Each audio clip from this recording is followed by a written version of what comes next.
الحمدللہ نحمدہ ونستعینہ ونستغفرہ ونؤمن بہ ونتوکل علیہ ونعوذ باللہ من شرور انفسنا ومن سیئات اعمالنا من یہدہ اللہ فلا مضل لہ ومن یضلل فلا ہادی لہ ونشہد ان لا الہ الا اللہ وحدہ لا شریک لہ ونشهد أن سيدنا ومولانا محمدا عبده ورسوله أما بعد أعوذ بالله من الشيطان الرجيم بسم الله الرحمن الرحيم محمد رسول الله والذين معه أشداء على الكفار رحماء بينهم تراهم ركعا سجدا يبتغون فضلا من الله ورضوانا آمنت باللہ صدق اللہ مولانا العظیم ان اللہ وملائکتہ یصلون علی النبی یا ایھا الذین آمنوا صلوا علیہ وسلموا تسلیما۔ درود پاک ذوق شوق کے ساتھ محبت کے ساتھ پڑھ لیجئے۔ الصلاۃ والسلام علیک یا سیدی یا رسول اللہ وعلی آلک واصحابک یا سیدی یا حبیب اللہ۔ الصلاۃ والسلام علیک یا سیدی یا نبی اللہ وعلی آلک واصحابک یا سیدی یا رحمۃ للعالمین۔ گزشتہ جمعۃ المبارک اور اس سے قبل بھی حضور علیہ الصلاۃ والسلام کے میلاد شریف کی برکات، ولادت مصطفیٰ، مولود مصطفیٰ صلی اللہ علیہ وآلہ وسلم پر گفتگو ہو رہی ہے، اور بزرگوں نے فرمایا کہ یہ ذکر ایسا ذکر ہے کہ اس کی مثال کستوری کی طرح ہے کہ اگر کستوری کی ڈبیا سے آپ اس کا ڈھکن اٹھاؤ گے تو جس طرح ڈھکن ہٹانے سے خوشبو پھیلتی چلی جاتی ہے، ذکر مصطفیٰ بھی ایسے ہی ہے، آپ چھیڑ لو گے تو یہ اپنی خوشبوئیں پھیلاتا چلا جائے گا۔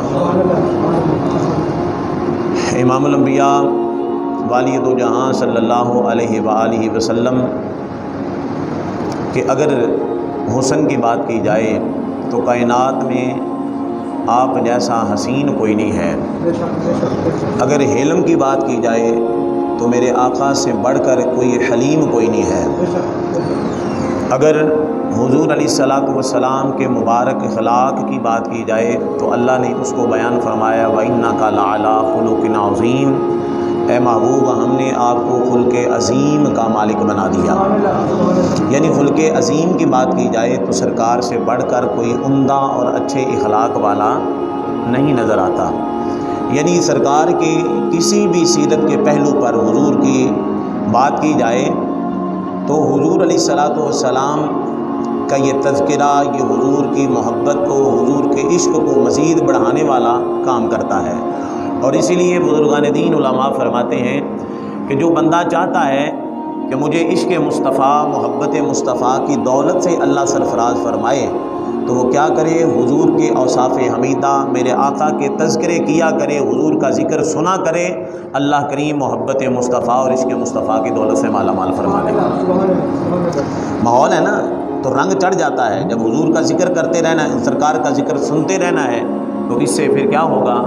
محبت نیچے والا درجہ ہے۔ جب محبت شدت اختیار کر جاتی ہے، یعنی محبت یہ بڑھ جاتی ہے تو پھر کیا ہوتا ہے؟ بندے کو اپنے محبوب سے عشق ہو جاتا ہے۔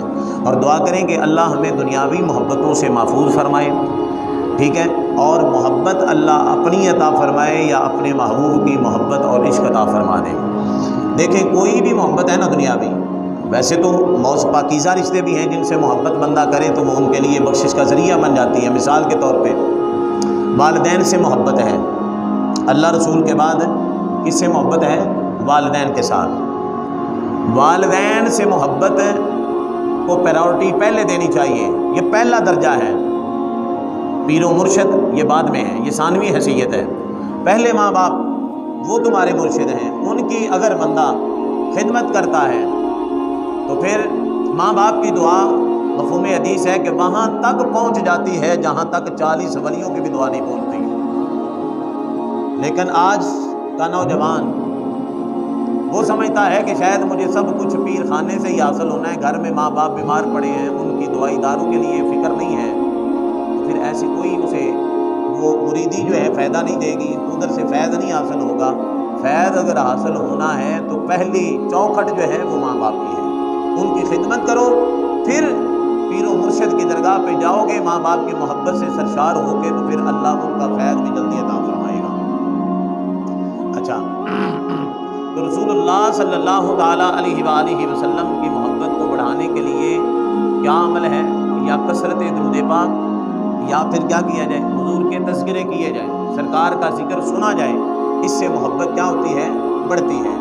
اور پھر جب یہ محبت بڑھ جاتی ہے تو پھر عشق کا درجہ رکھتی ہے، عشق کے درجے میں پہنچ جاتا ہے، پھر وہ جہاں بھی دیکھتا ہے، جسے بھی دیکھتا ہے، اسے اپنا محبوب ہی نظر آتا ہے۔ ٹھیک ہے نا؟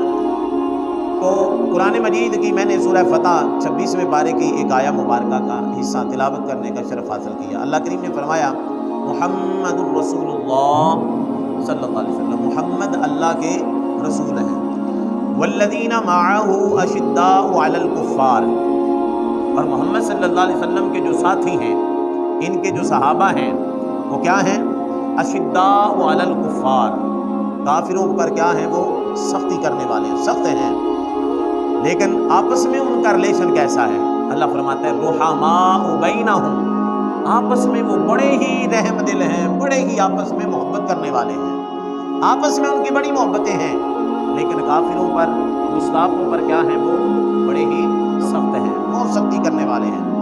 تراہم رکعا سجدا، فرمایا جب تم انہیں دیکھے گا، رکوع کرتے ہوئے دیکھے گا یا سجدے میں گرے ہوئے نظر آئیں گے، اللہ کو سجدہ کرتے ہوئے نظر آئیں گے۔ یہ حضور کے صحابہ جنہوں نے سرکار سے عشق کیا ہے، حضور سے محبت کی ہے، اسی پہ بات ہو رہی ہے۔ اور یبتغون فضلا من اللہ ورضوانا، اللہ کا وہ فضل اور اس کی رضا چاہتے رہتے ہیں، ان کا کوئی بھی کام اللہ رسول کی رضا کے خلاف نہیں ہوتا، وہ جو بھی کام کرتے ہیں اس لیے کرتے ہیں کہ ہم سے اللہ بھی راضی ہو جائے اور رسول اللہ بھی ہم سے راضی ہو جائے۔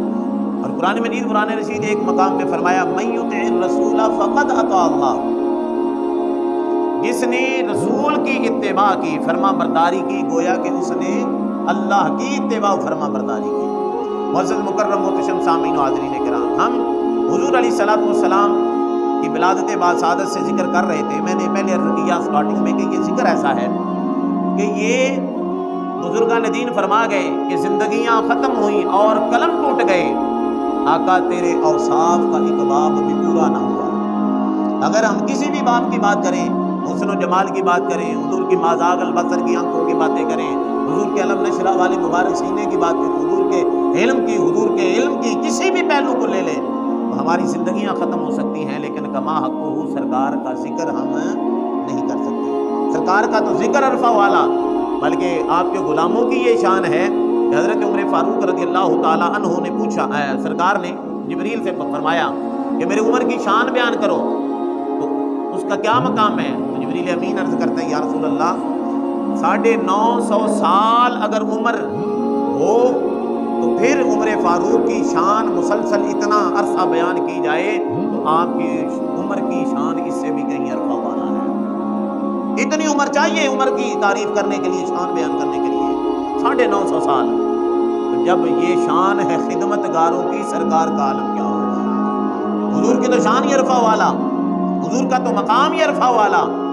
میرے آقا علیہ الصلوۃ والسلام، اللہ اکبر کبیرہ، شاعر بولا کہ حضور علیہ الصلوۃ والسلام کے ذکر کے ابتدا سے پہلے اگر اپنی زبان کو، اپنے منہ کو میں کستوری، عنبر اور مشک سے بھی دھو لوں، پھر بھی یا رسول اللہ صلی اللہ علیہ وسلم آپ کے ذکر کا حق ادا نہیں ہو سکتا۔ آپ کا ذکر اس سے بھی کہیں عرفہ والا ہے۔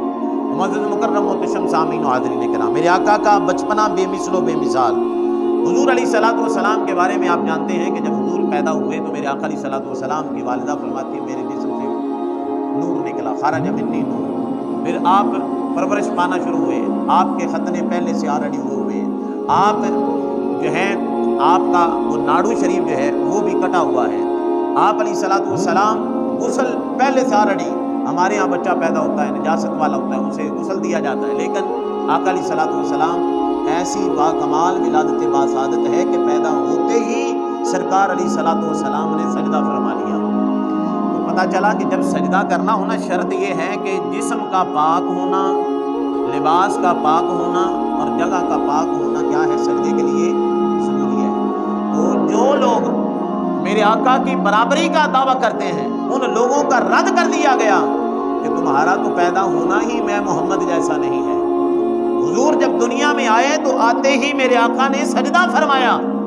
سجدہ فرمانا یہ اس بات پر دلالت کرتا ہے کہ میرے آقا کا پیدا ہونا بھی پاکیزہ ہے اور بے مثل و بے مثال ہے، اور ایسا بابرکت پیدا ہونا کہ آپ نے سجدہ فرمایا، اور سجدہ فرما کے حضور فرماتے ہیں میں نے سجدہ کیا تو اللہ نے اس سجدے کی بدولت ساری زمین کو میری امت کے لیے سجدہ گاہ بنا دیا، مسجد بنا دیا، پاک کر دیا۔ اب میرا امتی کوئی سفر میں ہے، حضر میں ہے، مسجد نہیں بھی ہے، جہاں بھی نماز کا وقت ہو وہیں پہ نماز پڑھ لے، اللہ اس کی نماز کو وہیں پہ قبول فرما لیتا ہے۔ یہ میلاد مصطفیٰ کی برکات ہیں۔ پھر حضور علیہ السلام 2 سال تک حضرت حلیمہ سعدیہ کے گھر میں رہے، یہ بھی میں نے بیان کیا۔ اور پھر حضور علیہ السلام کا اس دوران، اس سے پھر آپ کی حضرت حلیمہ سعدیہ جب لے کے آئی نا سرکار کو واپس کرنے کے لیے مکے میں، تو مکے کے اندر ایک وبا پھیلی ہوئی تھی، بیماری پھیلی ہوئی تھی۔ تو حضرت حلیمہ سعدیہ اداس تھی، دل نہیں چاہتا تھا کہ جو برکات کا نزول ہمارے گھر میں ہو رہا ہے اور حضور کا رخ بددعا سامنے رہتا ہے، ہم حضور کی جدائی کیسے برداشت کریں گے۔ اتفاق اللہ کی قدرت دیکھی ہے کہ مکے میں وہ وبا پھیلی ہوئی ہے۔ حضرت حلیمہ سعدیہ نے اسی کا بہانہ بنا کے سیدہ آمینہ پاک سے گزارش کی کہ کچھ عرصہ سرکار کو پھر ہمارے قبیلے میں گھر میں رہنے دیا جائے، تاکہ جب تک یہ وبا ختم نہیں ہو جاتی بیماری، اس وقت تک سرکار ہمارے مہمان بن کے رہیں گے۔ میرے آقا علیہ السلام بنو سعد قبیلہ حضرت جناب سیدہ حلیمہ سعدیہ رضی اللہ تعالیٰ عنہ کے قبیلے میں تشریف لے آئے۔ حضور وہاں پہ اب پرورش پا رہے ہیں چلنے پھرنے کے۔ جب حضور علیہ السلام چلتے پھرتے ہیں، دوڑتے ہیں، میرے آقا علیہ السلام نے فرمایا کہ میرا بھائی کہاں ہے؟ حضرت حلیمہ سعدیہ سے فرمایا کہ ایک آپ کا اور بھی رضائی بھائی تھا۔ حضرت حلیمہ سعدیہ سے فرمایا کہ صبح سے لے کر شام تک میں دیکھتا ہوں میرا بھائی نہیں نظر آتا۔ حضرت حلیمہ سعدیہ عرض کرتی ہیں میرے پیارے بیٹے محمد صلی اللہ علیہ وآلہ وسلم وہ بکریاں چرانے کے لیے باہر جاتے ہیں۔ تو حضرت حلیمہ سعدیہ سے سرکار علیہ السلام نے فرمایا میرا بھی برابر حق ہے، مجھے بھی اجازت دی جائے، میں بھی اپنے بھائی کے ساتھ بکریوں کو چرانے کے لیے جایا کروں گا۔ حضرت حلیمہ سعدیہ رضی اللہ تعالی عنہا آپ نا اس بات سے خوفزدہ تھی، پریشان تھی کہ سرکار کو بھوک لگے گی تو باہر جانا مناسب نہیں ہے، لیکن سرکار علیہ السلام نے اصرار فرمایا، جانے کی اجازت مل گئی۔ حضور جب تشریف لے کے گئے نا، اب وہ بکریاں جو پھر کے چلا کرتی تھیں، اب حضور علیہ السلام کے ارد گرد آ کے اکٹھی ہو جاتی ہیں اور وہ سارا دن وہیں پہ کھڑی رہتی ہیں۔ اللہ ان کی بھوک بھی مٹا دیتا ہے، پیاس بھی مٹا دیتا ہے۔ دیکھیں آپ کہیں گے اس پر دلیل کیا ہے؟ قرآن مجید کی ایک دلیل، حضرت جناب یوسف علیہ السلام کو دیکھنے والوں نے دیکھا حسن یوسف ایسا تھا کہ جس کی تاثیر کے دیکھ کر بھوک مٹ جاتی تھی ان کی۔ تو جب حسن یوسف کی اتنی تاثیر ہے تو حسن مصطفیٰ کا کیا عالم ہوگا۔ بکریاں جناب حضور کے ارد گرد طواف کرتی ہیں، وہ اگر جاتی ہیں تھوڑی دیر کے لیے چر کے پھر حضور کے قریب آ جاتی ہیں۔ اب صرف وہ بکریاں ہی نہیں، وہاں کے شیر جو ہیں، جنگل کے جتنے بھی جانور ہیں، وہ بھی میرے آقا کا دیدار کرنے کے لیے مشتاق رہتے تھے، بے قرار رہتے تھے۔ اللہ اکبر کبیرہ۔ حضور نبی رحمت صلی اللہ علیہ وآلہ وسلم آپ اسی مبارک ننھی سی عمر ہے کہ میرے آقا علیہ السلام جب گئے نا تو فرشتے آئے جبریل امین کے ساتھ، حضور کو لے گئے اور وہاں پہ بلند جگہ پہ لے جا کے سرکار کا شق صدر کیا، سینہ مبارکہ کھولا۔ حدیث مبارکہ میں آتا ہے شق صدر اس کو کہا جاتا ہے۔ سینہ مبارکہ کو کھولا اور اس کو آب کوثر کے ساتھ دھویا اور اس میں نور اور حکمت کو بھر دیا اور پھر سینہ مبارکہ کو ملا دیا۔ لوگ جو کہتے ہیں حضور بھی ہم جیسے، ہم حضور جیسے، معاذ اللہ، یہاں پہ آپ چلے جائیں کارڈیالوجی میں رات بھی گیا تھا، ایک ہمارے متعلق والے تھے ان کی تیمارداری کے لیے، تو یہاں پہ جب آپریٹ ہوتا ہے نا، کسی کا بائی پاس ہوتا ہے تو وہ پہلے سگنیچر لے لیتے ہیں کہ موت و حیات کے جو بھی پروسیس ہیں، اگر بندہ آپ کا مریض فوت ہو گیا تو وہ ہم ذمہ دار ہیں نہیں ہوں گے، بری ذمہ۔ اور پھر جب مریض کی ٹریٹمنٹ ہوتی ہے، اس کا جناب بائی پاس آپریٹ کیا جاتا ہے تو اس وقت اس کو کیا کیا جاتا ہے؟ بے ہوش کیا جاتا ہے، اس کو کوئی خبر نہیں ہوتی۔ لیکن امام الانبیاء صلی اللہ تعالیٰ علیہ وسلم فرماتے ہیں لوگوں سن لو کہ کہ جب پہلی مرتبہ میرا شق صدر ہوا اس ننھی سی عمر میں 3-4 سال کی عمر مبارکہ میں، تو فرماتے ہیں کہ جبریل نے میرے سامنے میرے سینے کو کھولا اور کھول کے اس میں نور و حکمت کو بھرا اور پھر سینے کو ملا دیا۔ آپ فرماتے ہیں والذی نفسی بیدہ، اللہ کی عزت و جلال کی قسم میرے جسم سے خون کا ایک قطرہ بھی نہیں نکلا اور میں وہ سارے کا سارا منظر اپنی آنکھوں سے دیکھ رہا تھا۔ اب بتاؤ، یہ منظر بھی دوسروں سے ممتاز کرتا ہے اور آپ کی عرفہ و اعلیٰ جو شان ہے، جو مقام ہے، جو مرتبہ ہے، اس کو واضح کرتا ہے کہ حضور ہم جیسے نہیں ہیں، وہ بشر ہیں، لیکن ہم جیسے بشر نہیں، وہ بے مثل و بے مثال بشر ہیں۔ اور پھر میرے آقا کا 4 مرتبہ شق صدر ہوا۔ کتنی مرتبہ؟ 4 مرتبہ شق صدر، یعنی سینہ مبارکہ کو کیا کیا گیا؟ کھولا گیا، اس میں نور والی حکمتیں بھری گئیں۔ ایک بچپنے کی حالت میں، ننھی سی عمر میں، جب حضرت حلیمہ سعدیہ کے گھر میں حضور تھے، تب میرے آقا کا سینہ مبارکہ کھولا گیا، اس میں حکمتیں بھری گئیں۔ اس کے بعد سرکار علیہ الصلوۃ والسلام، یہ حکمت کیا تھی بچپنے میں کہ تاکہ میرا محبوب عام بچوں کی طرح کھیل کود میں مشغول نہ رہے۔ حضور کھیل کے قریب نہیں گئے، حضور کا یہ بھی انداز جدا گانا ہے۔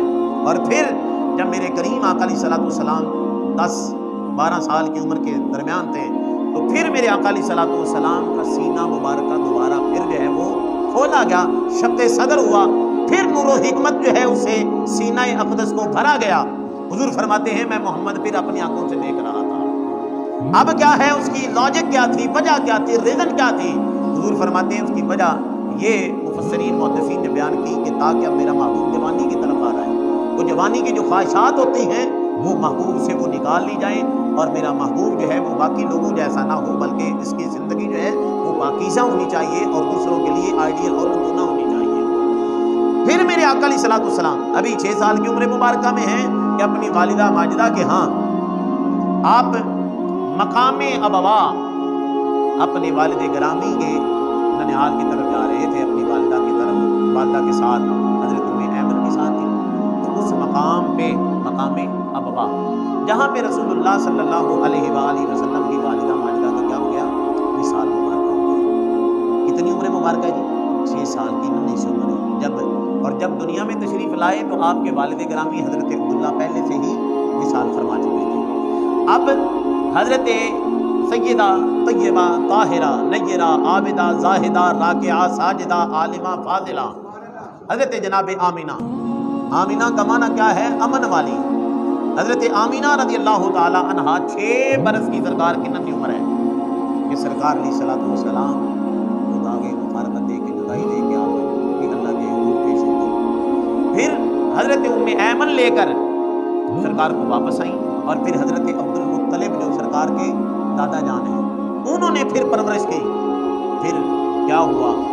2 سال کم و بیش کا دورانیہ، پھر آپ بھی اپنے خالق حقیقی سے جا ملے۔ جب بیماری علالت آئی تو پھر آپ نے اپنے صاحبزادگان جن میں جناب ابو طالب پاک ہیں، جو مولا علی پاک کے والد گرامی ہیں، پوچھا اپنے بیٹوں سے کہ کون ہے جو میرے اس پوتے محمد کی پرورش کرے گا، دیکھ بھال کرے گا؟ تو حضرت جناب ابو طالب پاک، یہ وہ گھرانہ ہے کہ جناب ابو طالب پاک جو ہیں یہ کثیر العیال تھے، یعنی بچوں کے لحاظ سے اللہ نے کافی اولاد ان کو عطا فرمائی تھی۔ جناب ابو طالب پاک کثیر العیال ہونے کی وجہ سے ایک وقت وہ تھا کہ حضرت ابو طالب پاک نے سرکار کو اپنی آغوش تربیت میں لیا، اپنے پاس رکھا، ٹھیک ہے، حضور کی خدمت کرتے رہے۔ اور پھر اب صلہ کیا مل رہا ہے؟ ایک وقت آیا کہ سرکار جب جوانی کو پہنچے تو پھر شادی بھی ہوگی میرے آقا علیہ الصلوۃ والسلام کی۔ ادھر جناب علی المرتضیٰ کی ولادت ہوتی ہے تو میرے آقا علیہ الصلوۃ والسلام کی جو ہے نا کرم نوازی دیکھیے، لجپالی دیکھیے۔ حضور علیہ الصلوۃ والسلام تشریف لاتے ہیں اپنے چاچا ابو طالب کے گھر اور فرماتے ہیں چاچا جان میرا دل چاہتا ہے کہ آپ علی ہمیں دے دیں، اس کی تربیت ہم فرمائیں گے۔ واہ علی تیرے مقدروں پہ قربان جاؤں کہ دنیا میں آتے ہی پہلی آنکھ کھول کے اگر کسی کو دیکھا ہے تو مخلوق بددعا کو دیکھا ہے۔ ما زاغ البصر والی مبارک آنکھوں کی زیارت کی ہے۔ حضرت علی المرتضیٰ رضی اللہ تعالیٰ عنہ نے سرکار کی آغوش رحمت میں پرورش پائی، اور پھر جناب عبد المطلب کا وصال ہوا، اور پھر حضرت خدیجہ الکبریٰ رضی اللہ تعالیٰ عنہا بھی اسی سال میں وصال فرما گئی۔ اب ادھر جناب دو غم برابر، جو دو محبوب، جو شفیق، دو مہربان دنیا سے گئے تو اسے عام الحزن کہا گیا، اس سال کو کیا کہا گیا؟ غم کا سال فرمایا گیا۔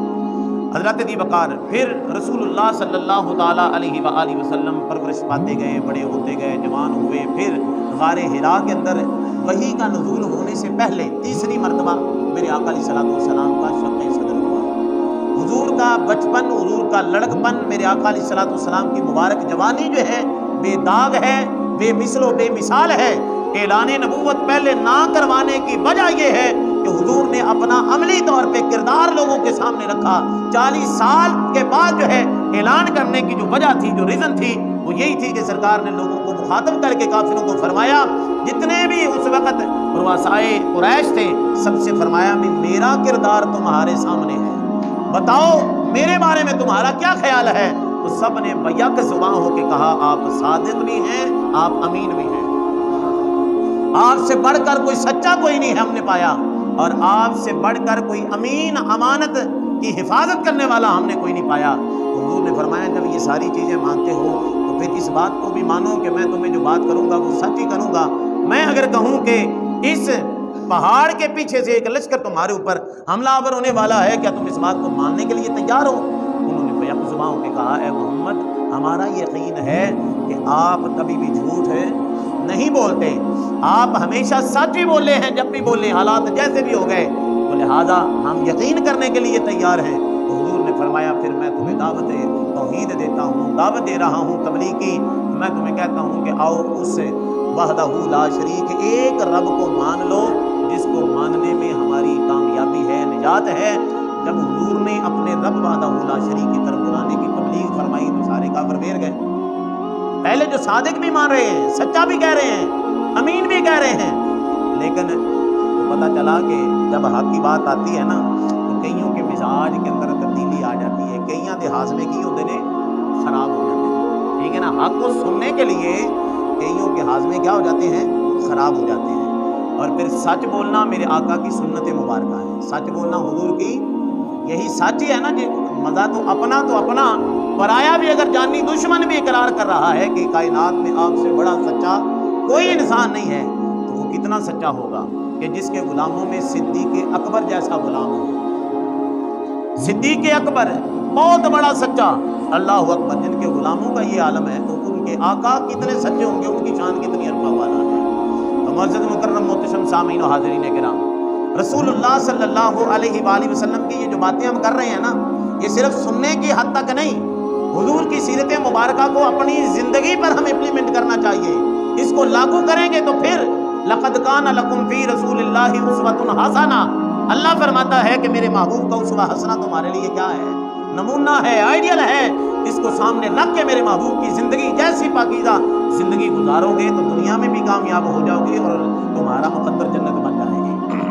معزز مکرم محتشم سامعین و حاضرین کرام، والدین سے محبت یہ بھی سرکار نے بتائی، پیر و مرشد سے محبت، بہن بھائیوں سے محبت، رشتہ داروں سے محبت، علماء سے محبت اور اساتذہ سے محبت، یہ ہمیں درس کس نے دیا؟ اور یہ رسول اللہ صلی اللہ علیہ وسلم کی تعلیمات میں سے ہے، ٹھیک ہے۔ اگر ان محبتوں کی بات کی جائے تو کہیں نہ کہیں نقص پایا جاتا ہے محبتوں کے اندر، ان محبتوں کی باتوں کو، لیکن رسول اللہ کی محبت اگر جس بندے کو یہ نعمت مل جاتی ہے، اللہ کی عزت و جلال کی قسم اس محبت میں کوئی عیب نہیں ہے، نقص نہیں ہے، یہ ہر عیب سے محبت پاک اور صاف اللہ نے پیدا فرمائی ہے۔ محبت سے آپ کہہ دیں سبحان اللہ۔ سید اعلیٰ حضرت امام اہل سنت نبر اللہ مرقدہ فرماتے ہیں وہ کمال حسن حضور ہے کہ گمان نقص جہاں نہیں، یہی پھول خار سے دور ہے، یہی شمع ہے کہ دعا نہیں۔ اور پھر میرے آقا علیہ الصلوۃ والسلام کی عظمت و شان کے ڈنکے بجاتے ہوئے سید اعلیٰ حضرت آگے کیا لکھتے ہیں؟ فرماتے ہیں آقا یہ جو عرب کے بڑے بڑے فصحاء لوگ جن کو اپنی فصاحت و بلاغت پہ بڑا مان ہے، آقا تیرے آگے یوں ہیں دبے لچے فصحاء عرب کے بڑے بڑے، کوئی جان منہ میں زبان نہیں بلکہ جسم میں جان نہیں۔ جس بندے کو اللہ کے محبوب کی محبت اور عشق کی معرفت مل جاتی ہے وہ کیا کہتا ہے؟ کروں تیرے نام پہ جاں فدا۔ تھوڑے اوپر لنگ گیا شیر، پتہ نہیں میں کی کہہ گیا، محبت نال بولو ذرا سبحان اللہ۔ جس بندے کو حضور کا اللہ عشق عطا فرما دیتا ہے، حضور کی محبت عطا فرما دیتا ہے، اس کی مثال ایک لے دی گیا۔ حضرت ثوبان رضی اللہ تعالیٰ عنہ سرکار کے غلام ہیں، صحابی ہیں، بڑے پیارے صحابی ہیں۔ مسجد نبوی شریف کا منظر ہے، میرے آقا کی بارگاہ میں بیٹھے ہوئے ہیں اور آنکھوں سے آنسو بہائی جا رہے ہیں، روئی جا رہے ہیں۔ میرے آقا نے فرمایا ثوبان کیا بات ہے، کیوں رو رہے ہو؟ عرض کی یا رسول اللہ یہاں میں آپ کی زیارت کر لیتے ہیں، کچھ دیر کے لیے گھر جاتے ہیں، پھر بھی آپ کی یاد ستاتی ہے، حضور جلدی سے آ کے پھر آپ کی دیدار سے ہم شرف یاب ہو جاتے ہیں، دیدار سے اپنی پیاسوں کو بجھا لیتے ہیں۔ آقا میرے ذہن میں ایک بات جو مجھے بار بار کھائی جا رہی ہے، وہ بے قرار کر رہی ہے، آقا آپ کے صدقے سے اللہ ہمیں جنت بھی عطا فرما دے گا۔ یا رسول اللہ پھر آپ کا مقام تو بڑا عرفہ والا ہوگا، آپ تو نبیوں میں آپ کا سٹیٹس اعلیٰ، آپ کی شان اعلیٰ، آپ کا مقام اور مرتبہ اعلیٰ ہوگا، آپ تو بلند جگہ پہ ہوں گے، ہم تو غلاموں میں کہیں نیچے جنت کے درجے میں ہوں گے۔ آقا وہاں پہ آپ کا دیدار کرنے کو دل کیا تو پھر کیا کریں گے ہم؟ پھر تو آپ کے دیدار سے محروم رہیں گے۔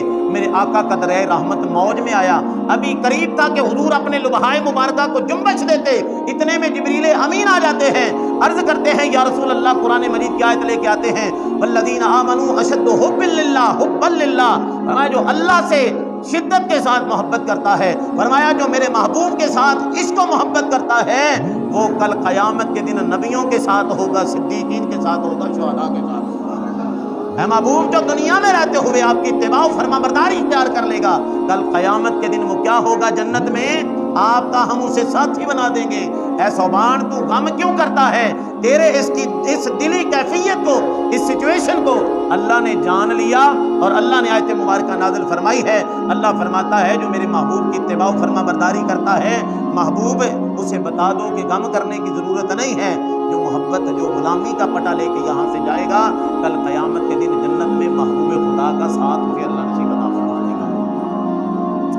حضرت ثمامہ ایک آپ کے جانی دشمن تھے، پہلے اسلام قبول نہیں کیا تھا، میرے آقا علیہ الصلوۃ والسلام جنگ سے نہ قیدی بنا کے حضور کی بارگاہ میں پیش کیے گئے، جنت اپنا مسجد نبوی شریف کے ستون کے ساتھ ان کو باندھا گیا۔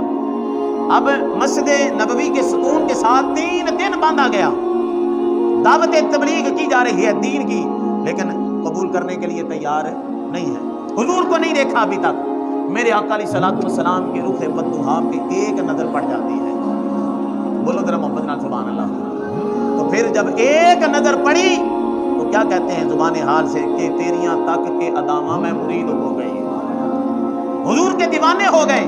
3 دن گزر گئے، ثمامہ کو سرکار نے فرمایا اس کی جو ہے نا رسیاں ڈھیلی کر دے، چھوڑ دے۔ حضور تو اتنے لجپال ہیں، اتنے رب کعبہ کی قسم اتنے مہربان ہیں کہ اگر قیدی لائے گئے نا قید کر کے جنگ سے تو ان کی رسیاں سختی کے ساتھ بلال باندھ دیتے ہیں، ٹائٹ کر کے باندھ دی۔ اب وہ کیا ہے قیدی درد کی وجہ سے کرا رہے ہیں، میرے آقا حجرہ انور سے اٹھ کے آتے ہیں، فرمایا میرے صحابہ اے بلال ان کافروں کی رسیوں کو ڈھیلا کرو، جب یہ کراتے ہیں درد سے میں محمد بے قرار ہو جاتا ہوں۔ جو کافروں پہ اتنا مہربان ہے وہ اپنے غلاموں پر کتنا مہربان ہوگا۔ اللہ نے ایسا ہمیں لجپال محبوب عطا فرمایا ہے، تو پھر دل نہیں کرتا اس کے گن گانے کے؟ کیوں نہ دل کرے، اس کی غلامی اختیار کرنے کو، اس کا میلاد منانے کو، اس کا جشن منانے کو دل کرتا ہے۔ اور پھر ثمامہ وہ ہیں جن کو چھوڑا گیا، میرے آقا نے فرمایا اس کو آزاد کر دو، چھوڑ دو، چلے جاؤ۔ اب چونکہ رخ بدوحا کی زیارت کر چکے تھے، اب وہ کہاں جاتے؟ دل کے ہاتھوں وہ سودا کر چکے تھے، حضور کے محبت کے، وہ حضور کی واللیل والی زلفوں کے اسیر ہو چکے تھے۔ ادھر ثمامہ کو چھوڑا گیا، وہ گئے باہر بستی سے، ایک کنویں سے غسل کیا، پاک صاف ہو کے رسول اللہ کے قدموں میں آگے فرمایا جاتے کیوں نہیں ہو؟ آقا اب اپنی زلفوں کا اسیر بنا دیا ہے، اب کہاں جائیں؟ آقا کہیں بھی جائیں تو آپ کا ہی چہرہ نظر آتا ہے، بس اپنے قدموں میں رکھ لیجئے۔ اللہ اکبر کبیرہ، قدموں میں جبھی تو رہنے دو، چہرے کا تصور مشکل ہے، جب چاند سے بڑھ کر ایڑی ہے رخسار کا عالم کیا ہوگا۔ میرے آقا کے رخ بدوحا کی جو زیارت کر لیتا ہے تو وہ کیا کہتا ہے؟ سیدی اعلیٰ حضرت کی بازوباں کہتا ہے کروں تیرے نام پہ جان فدا۔ دیکھ لو سبحان اللہ، پاویں اگلے جمعے کہہ چھڈیا جے یہ نہیں ہن کہہ ہوندی تے بولو ذرا سبحان اللہ۔ سیدی اعلیٰ حضرت جنہوں نے صحابہ نے حضور کا دیدار کیا، ان کی زبان سے سیدی اعلیٰ حضرت کیا بولتے ہیں کہ آقا کروں تیرے نام پہ جان فدا، نہ بس ایک جان 2 جہاں فدا، 2 جہاں سے بھی نہیں جی برا، کروں کیا کروڑوں جہاں نہیں۔ یہ میرے آقا کا حسن و جمال ہے، یہ حضور کی شان ہے، یہ حضور کا مقام ہے، یہ میرے آقا کا سٹیٹس ہے، حضور کی یہ ان کے تذکرے ہیں، یہ میرے آقا کے خصائص مبارکہ کی ہم نے چند باتیں، چند ہم نے اس گلدستے سے پھول چنے ہیں۔ کما حق ہو تو نہیں ہم کر سکتے نا، تو یہ ہر بار یہی ہمیں اپنے آپ پہ شکوہ رہتا ہے، اپنی کم علمی پہ یہ شکوہ رہتا ہے کہ ہم وہ اس انداز میں، کہ کس انداز سے، وہ کون سے الفاظ ہوں کہ اللہ جس محبوب کی شان ورفعنا اللہ کا ذکر کہہ کے پکارتا ہے، وَلَلْآخِرَةُ خَيْرٌ لَكَ مِنَ الْأُولَىٰ کہہ کے محبوب کی دلجوئی کرتے ہوئے اللہ فرماتا ہے سونیاں تیری آن والی کھڑی ہر پچھلی کھڑی نالوں بہتر ہوئے گی۔ وہ اتنی شانیں اللہ محبوب کی بیانیں کرتا ہے قرآن مجید میں، میرے پاس تو نہ الفاظ ہیں، نہ وہ علم ہے، نہ وہ علم ہے، نہ وہ باتیں ہیں، کچھ بھی نہیں ہے، نہ فن خطابت ہے، کچھ بھی نہیں ہے۔ ہم تو اپنے ٹوٹے پھوٹے لفظوں کو لے کے سرکار کا ذکر اس لیے کرتے ہیں کہ یہی ہمارے لیے مغفرت و بخشش کا ذریعہ بن جائے۔ ہزار بار بشویم دہن سے مشک و گلاب ہنوز نام گفتن چے کمال بے ادبیست۔ اللہ تبارک و تعالیٰ اپنے محبوب علیہ الصلوۃ والسلام کی سچی غلامی، سرکار کا سچا عشق عطا فرمائے۔ وما توفیقی الا